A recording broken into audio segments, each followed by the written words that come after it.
सुखदेव जी कहते हैं कि इस सूर्यवंश में सबसे पहले ब्रह्मा हुए, ब्रह्मा के मरीचि, मरीचि के विषभान, इसी से हमारे सूर्यवंश का प्रादुर्भाव होता है।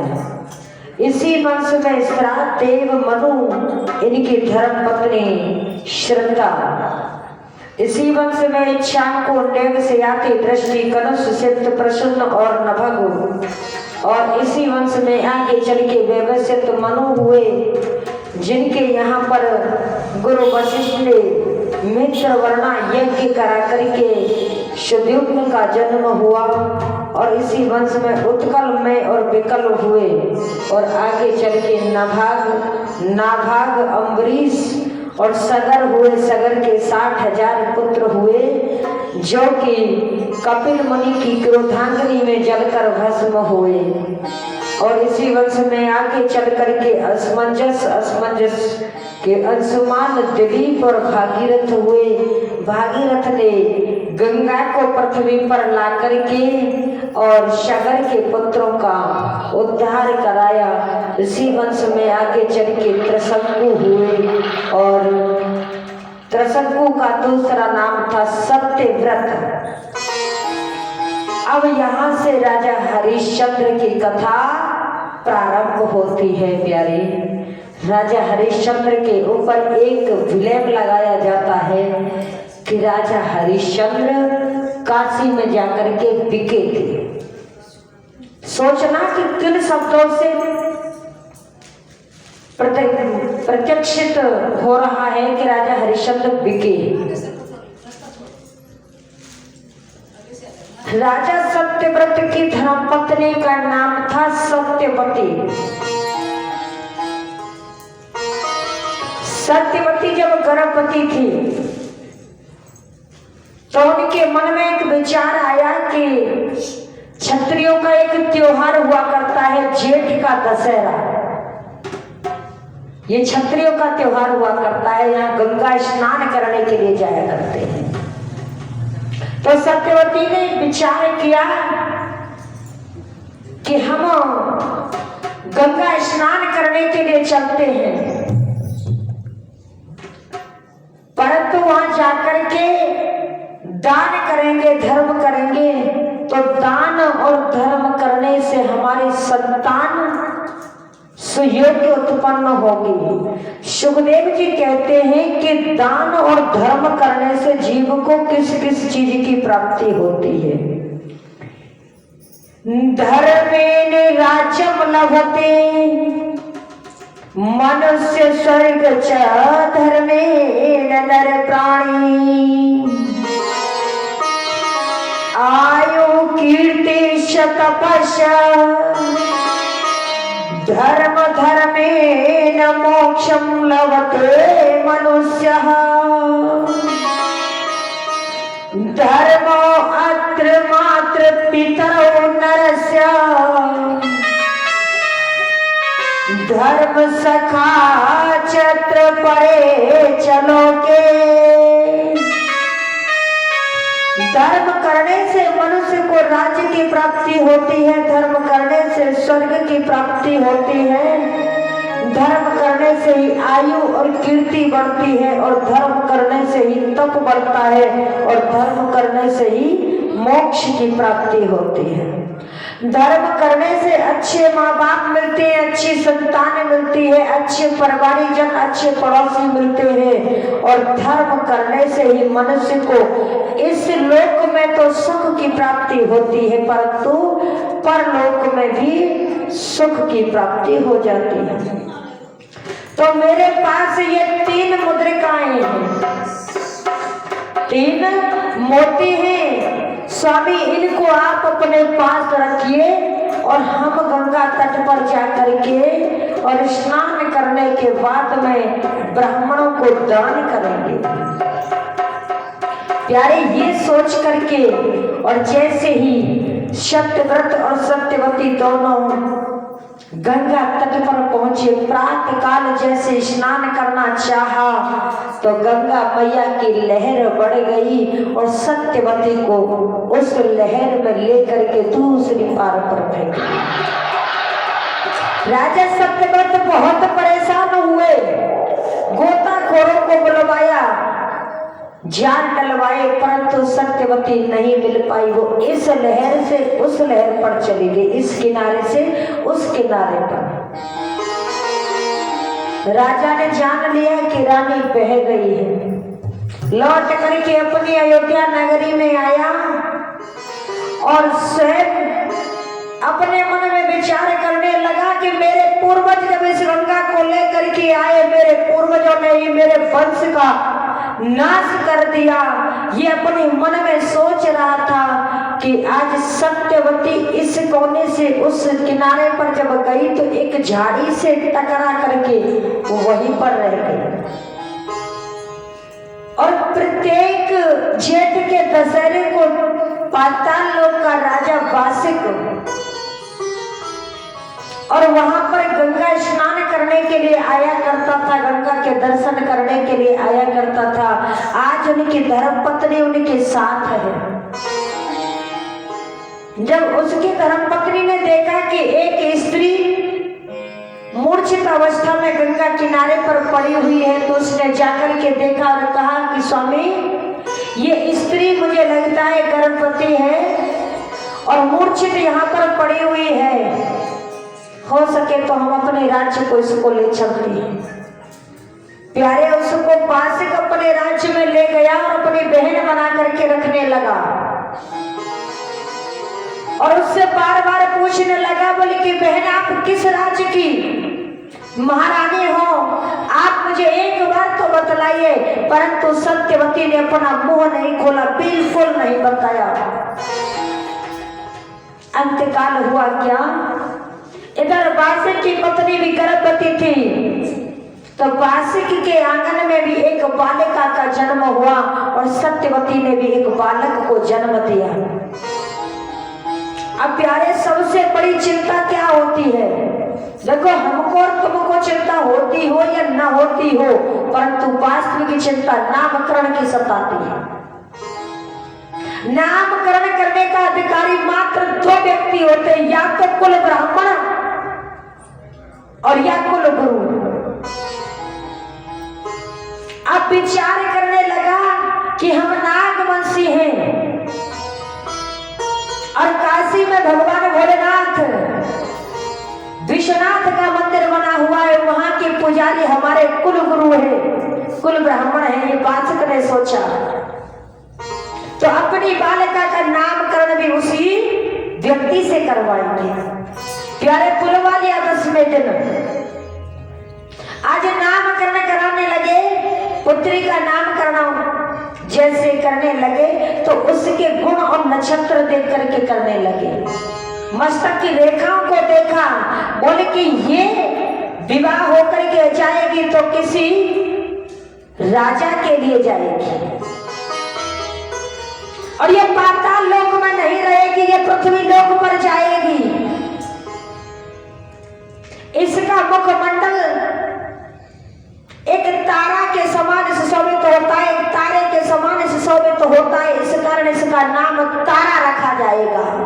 प्यारे पुत्री का नाम तारा रख दिया गया। तो आज ब्राह्मण देव के मन में एक चिंता जागृत हुई, बोली कि वासिक तुम्हारे आंगन में एक रानी थी, ये दूसरी रानी कौन है? बोले कि महाराज ये हरि की इच्छा से हमको मिली है। बोले कि मुझे लगता है इसकी गोद में कोई बालक है, इसका नामकरण भी मैं कर दूं। वासिक ने विचार किया, बोले कि ये पृथ्वी लोक का ब्राह्मण है, अब काशी संपूर्ण पृथ्वी से अलग है, 3 लोकों से अलग है। बोले कि ये ब्राह्मण कम से कम 3 लोकों का गुरु तो है, अगर इसका गुरु नहीं हुआ तो कोई बात नहीं, इसका कुल ब्राह्मण नहीं हुआ तो कोई बात नहीं, परंतु ये विश्वनाथ का ब्राह्मण है, काशी का ब्राह्मण है, इस कारण इसका भी नामकरण करवा दो। आज बालक सामने प्रस्तुत किया गया और सबसे पहले बासिक से पूछा, बोली कि बासिक ये बालक मिला कहाँ है? बोली कि ये हरि की इच्छा से गंगा मैया के तट पर मिला। बोली कि हरि की इच्छा से? बोली कि हाँ। बोली कि एक चतुर्भुजी राजा होने के लक्षण है इसके अंदर। पृथ्वी लोक का राजा है और चंद्रमा के समान इसका मुखमंडल है, इस कारण इसका नाम हरिश्चंद्र रखा जाएगा। प्यारे, आज तारा का भी नामकरण हो गया और हरिश्चंद्र का भी नामकरण हो गया। एक ही आंगन में दोनों पढ़ने लगे, एक ही गुरुकुल में इन्होंने शिक्षा पाई और जब कन्या विवाह योग्य हुई तो आज बासिक के मन में चिंता सताने लगी कि इसका विवाह किसके साथ किया जाए। तो बासिक की पत्नी ने कहा, बोले कि हमारे आंगन में जो बालक पल रहा है ना, वो पृथ्वी लोक का बालक है और राजा होने के लक्षण उसके बताए हैं और हमारी पुत्री के भी लक्षण बताए हैं कि ये राजा के साथ विवाह होकर के जाएगी, ये पृथ्वी लोक पर जाएगी। अरे आप कहाँ ढूंढ रहे हो? जब गोद में लल्ला तो पूरे नगर में ढिढोरा क्यों पीट रहे हो? इसका विवाह इसी के साथ कर दो। आज तारा और हरिश्चंद्र का विवाह हुआ, सत्यवती बड़ी प्रसन्न हुई। तो अब बासिक हाथ जोड़ करके कहने लगा, बोले बहन अब तक तो हम रिश्तों के बंधन में थे, परंतु अब तो रिश्तेदारी जुड़ गई, अब तो हम तुम्हारा अनर्थ नहीं कर सकते। अब आप बता दीजिए कि कौन से देश की महारानी हो? तब उन्होंने बताया, मैं अयोध्या नगरी की महारानी हूँ। तो बड़े ही खुशी के साथ बहुत सा धन साथ देकर के सत्यवती तारा और हरिश्चंद्र को विदा किया गया। तो जैसे ही अयोध्या की सीमा में पहुंचे तो राजा सत्यव्रत को पता चला। तो सत्यव्रत खूब रोया कि अगर कोई मेरा एक बालक होता तो पाताल लोक के राजा की हिम्मत नहीं होती कि हमारे ऊपर आक्रमण करने के लिए आ रहा है। यही संशय था उनके मन में। जब सत्यवती सामने पहुंची, सत्यवती ने कहा कि मैं सत्यवती हूं, ये तुम्हारा पुत्र हरिश्चंद्र है, ये पुत्र वधू तारा है। राजा ने मना कर दिया, बोले कि मेरे आंखों के सामने मेरी पत्नी का वध हुआ था गंगा मैया में बह करके। बोले कि आपने मरी हुई पत्नी देखी? बोले महाराज देखी तो। बोले कि अगर आपने देखा कि आपके सामने बह करके गई तो आपसे कुछ समय पहले कह करके भी गई होगी। बोले आपके पास वो निशानी है जो सिर्फ आपको और आपकी पत्नी सत्यवती को ही पता था। मेरे वो 3 मुद्रिकाएं वापस दे दीजिए। प्यारे, इस रहस्य का मात्र तारा और मात्र सत्यव्रत और सत्यवती को पता था। सत्यव्रत जान गया कि ये मेरी धर्म पत्नी है। स्वागत के साथ अपने पुत्र वधू और पत्नी को अपने आंगन में जगह दी। राजा हरिश्चंद्र को राजा बना दिया। परंतु कहते हैं ना कि जो व्यक्ति कुल की मर्यादा नहीं जानता है तो तब तक उसको मर्यादा न सिखा दी जाए, तब तक उसको उस योग्य भी नहीं बनाना चाहिए। राम को वनवास होने के कारण कुछ भी हो सकते हैं, ये हमको नहीं पता, परंतु मुख्य कारण था कि जब तक व्यक्ति के मन में सेवा भाव नहीं आएगा, दुनिया को नहीं देखेगा, तब तक वो राज्य पर बैठने का अधिकारी भी नहीं है। कि धर्म क्या होता है, धर्म की सीख सिर्फ संत और ब्राह्मण ही दे सकते हैं। और संत और ब्राह्मण से 14 वर्ष तप करने के बाद में भगवान राम गद्दी पर बैठे थे। आज राजा हरिश्चंद्र गद्दी पर तो बैठ गया, परंतु उसके मन में कुछ थोड़ा संदेह था, पूर्ण ज्ञान नहीं था गद्दी का। एक दिन की बात, देखिए सूर्य वंश का एक नियम है कि बिना यज्ञ के इस आंगन में कोई संतान नहीं हुई है। चंद्रवंश का नियम है कि बिना लड़ाई के कोई विवाह नहीं हुआ है। राजा हरिश्चंद्र के आंगन में कोई भी संतान नहीं थी, निसंतान था राजा हरिश्चंद्र। गुरु वशिष्ठ ने एक दिन आकर के कहा, बोले कि पुत्र तुम्हारे आंगन में कोई संतान नहीं है, तुम कोई धर्म कार्य कीजिए, यज्ञ कीजिए, दान धर्म कीजिए। बोले कि गुरुदेव आप जैसा कहेंगे वैसा मैं करने के लिए तैयार हूँ। राजा होकर के विनम्रता है, अच्छा गुण है और होना चाहिए। आज गुरु ने जब यज्ञ कराए तो यज्ञ में अग्निदेव प्रकट हुए। अग्निदेव ने कहा, बोले कि तुम तो एक जन्म की बात करते हो, राजा हरिश्चंद्र 7 जन्म धारण कर ले तो भी इसके आंगन में कोई संतान होने वाली नहीं है। मित्र वर्णा यज्ञ कराया गया तो मित्र वर्णा यज्ञ में वर्णदेव प्रकट हुए।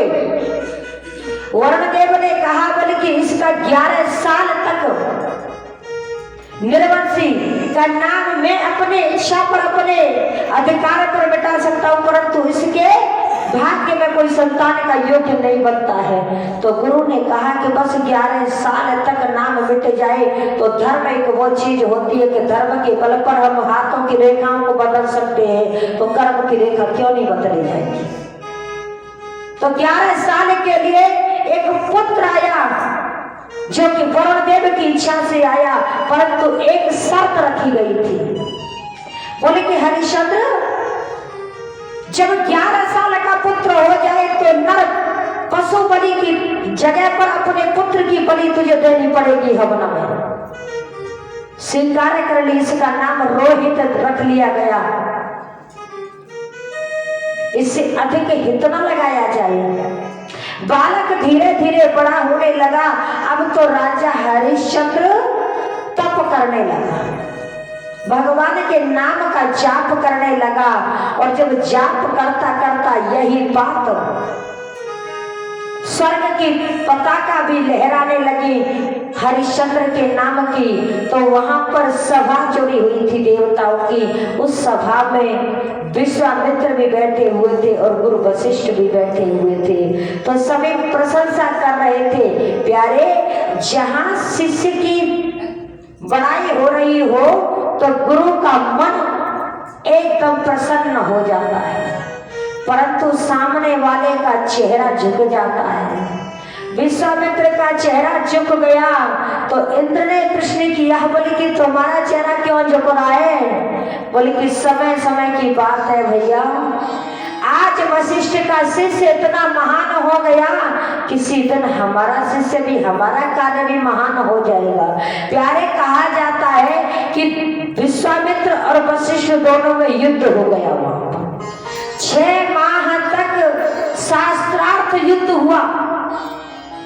विश्वामित्र थक गए और थक करके जैसे ही अपने आश्रम में आए तो उन्होंने देखा कि उनकी एक पुत्री है,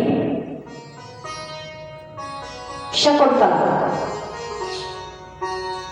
अब जब युवा पुत्री आंगन में हो तो पिता को सबसे ज्यादा चिंता होती है कि इसका विवाह संस्कार हो जाए, और ये जाना चाहते थे यज्ञ करने के लिए, धर्म करने के लिए, ज्ञान वृद्धि करने के लिए। तो इन्होंने अपनी पुत्री को देखा तो मन में विचार किया कि पहले अपने पुत्री के पीले हाथ कर जाऊं, उसके बाद मैं यज्ञ करने के लिए जाऊंगा। पहले पुत्री से ही न पूछ लो, हो सके किसी पति रूप में किसी का वर्ण कर रखा हो। पुत्री से पूछा, बोले कि पुत्री मैं तेरे लिए घर बार देखने के लिए जा रहा हूँ, अगर तेरे मन में कोई हो तो बात बताओ। तो उन्होंने कहा, बोले कि पिताश्री अगर मेरा वर्ण राजा हरिश्चंद्र के साथ हो जाए तो बहुत अच्छा होगा। माँ बाप हर बात सहन कर लेते हैं, परंतु एक बात सहन नहीं होती है कि संतान के सुख और दुख के लिए सब कुछ सहन कर सकते हैं। अपने संतान के सुख के लिए अपनी इज्जत को भी दान दे सकते हैं। प्यारे, मन में सोचने लगा कि हरिश्चंद्र सबसे बड़ा कांटा है और उसी कांटे के लिए आपने बोल दिया, परंतु मैं तुम्हारे सुख के लिए मैं हरिश्चंद्र के पास जरूर जाऊंगा। और जैसे हरिश्चंद्र के पास गए, ये प्रस्ताव रखा तो हरिश्चंद्र ने स्पष्ट मना कर दिया। बोले हम एक पत्नी व्रत कर रहे हैं, हम दूसरा विवाह नहीं करेंगे।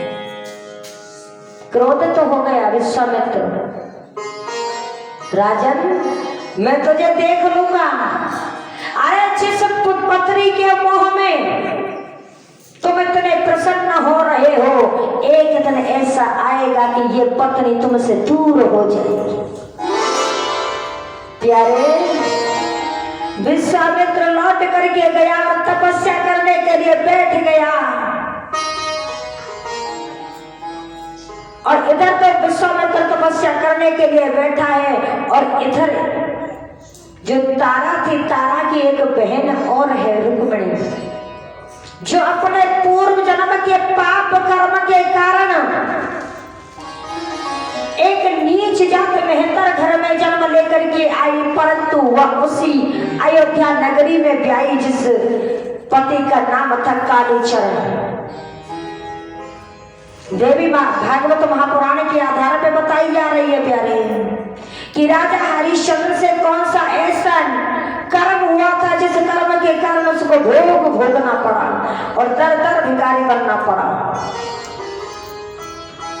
और जैसे ही आज वो मेहतरानी घर में झाड़ू लगाने के लिए आती है, गलियों में झाड़ू लगाने के लिए आती है, और तारा का नित्य प्रति कार्य था कि सुबह मैया की भेंट गाया करती थी, प्रातः काल मैया की भेंट गाया करती थी।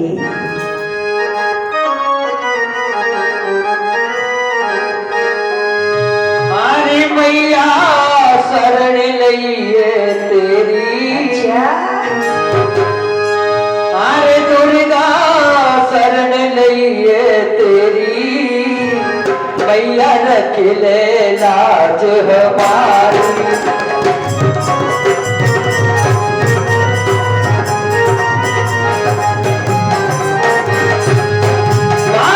रख ले लाज हमारी, मैया रख ले लाज हमारी।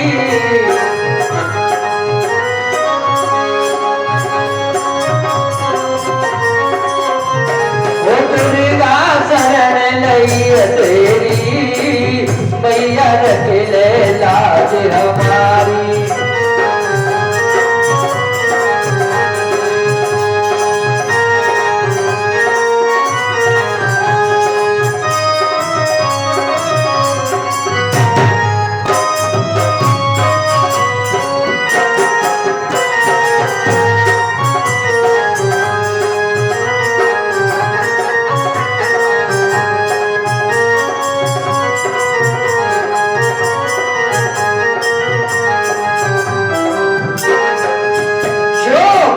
तेरे दरिया में तो चुनरी बैठ चढ़ावे,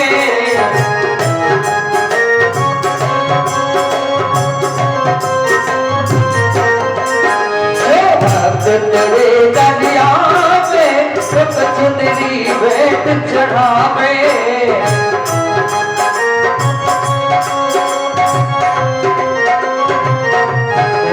के सब संकट कट जाए, दुर्गा रख ले लाज हमारी।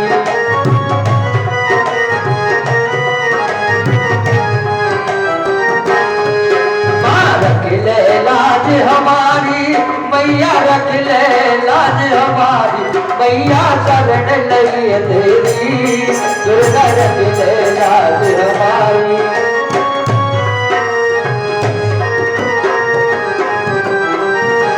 मैया शरण लइए तेरी, दुर्गा रख ले लाज हमारी।